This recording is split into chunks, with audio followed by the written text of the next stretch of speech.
Welcome to our channel. Today we how to disable WhatsApp notifications to stop message distractions. Quick tutorial step by step clearly. Open your WhatsApp application. Tap on the three vertical dots in the upper right corner of the screen. Select Settings from the drop-down menu. In the Settings menu, tap on Notifications. Here, you will see options for message notifications. To disable notifications for individual chats, go back to your chats. Long press on the chat you wish to silence.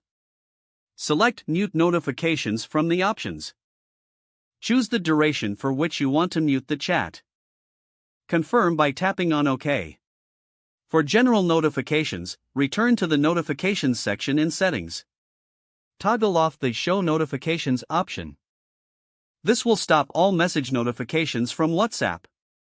If you want to silence notification sounds, go to your device's settings. Find the Apps or Applications section. Locate WhatsApp in the list of installed apps. Select it and tap on Notifications. Here, you can adjust sound settings to your preference. Make sure to save any changes you've made. Now, you can enjoy your chat without distractions. If the page does not load, refresh the browser or try again in a private or incognito window. Make sure you are using the correct email address, then retype it carefully to avoid small typos. If your password is not accepted, use the reset option and create a new strong password you can remember.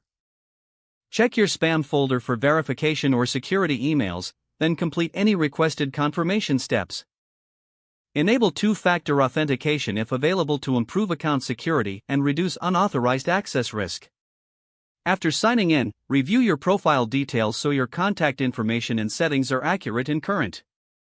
If you see an error message, note it down and try again after restarting your device and internet connection. Log out when you finish, especially on shared devices, to keep your account and payment information secure. If the page does not load, refresh the browser or try again in a private or incognito window. Make sure you are using the correct email address, then retype it carefully to avoid small typos. If your password is not accepted, use the reset option and create a new strong password you can remember. Don't forget to like this video and subscribe to our channel for more step-by-step tech guides.